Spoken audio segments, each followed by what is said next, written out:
আজকে একটা স্পেশাল ইনভাইটেশনের জন্য রেডি হচ্ছি, আর গন্তব্যস্থল হচ্ছে মহাখালী।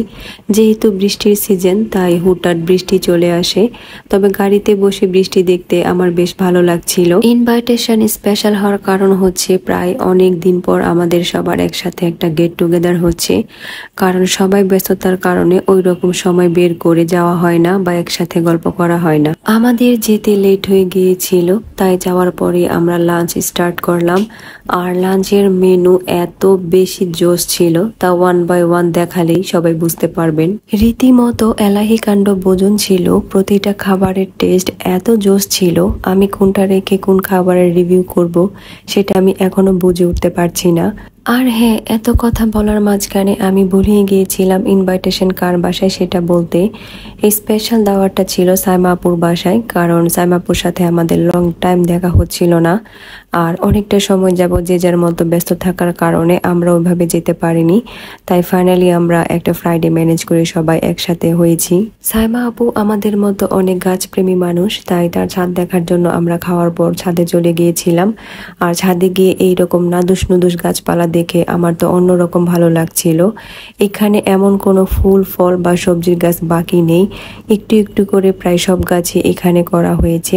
বিশাল বড় সাইজের ড্রামে গাছগুলো লাগানোর কারণে এই গাছপালাগুলো পর্যাপ্ত পুষ্টি পাচ্ছে, তাই বেশ ফলনও হচ্ছে। এত এত গাছপালা নর্মালি কোনো গ্রামের বাড়িতেও থাকে না আমার কাছে মনে হয়েছে। শাক সবজি ফুল ফল পাতাবাহার ক্যাকটাস এমন কোনো গাছ বাকি নেই যে এই ছাদে নেই।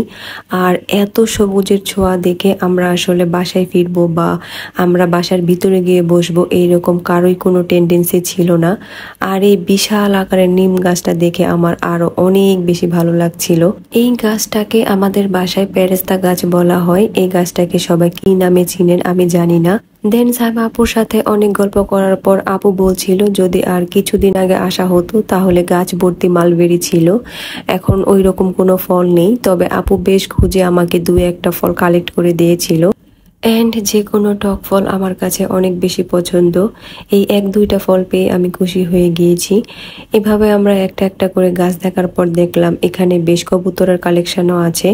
আর কবুতর দেখে কিন্তু আমাদের রাকাত পায়রা বেশ খুশি হয়ে গিয়েছে, তাই জয় খুব ট্রাই করে একটা কবুতর ধরে রাকাতকে দেখাচ্ছিল। দেন বিকাল গড়িয়ে সন্ধ্যা হবার পালা, আর সন্ধ্যা হয়ে যাওয়ার পর আমরা সবাই রুমে চলে আসি। এইরকম ভরপেট লাঞ্চ করার পর আমাদের কথা ছিল শুধু আমরা এক কাপ চা খাবো, কিন্তু সাইমা আপু সন্ধ্যাবেলায় এত বেশি আইটেম আবারও অ্যাড করেছে। খাওয়ার উপর খাওয়া, আমরা তো দিশেহারা এরকম একটা অবস্থা হয়ে গিয়েছিল।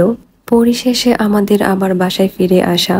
সাইমা আপু আর ফয়সাল ভাইয়াকে একদম স্পেশাল থ্যাঙ্কস অনেক দিন পর এমন একটা গেট টুগেদারের আয়োজন করার জন্য।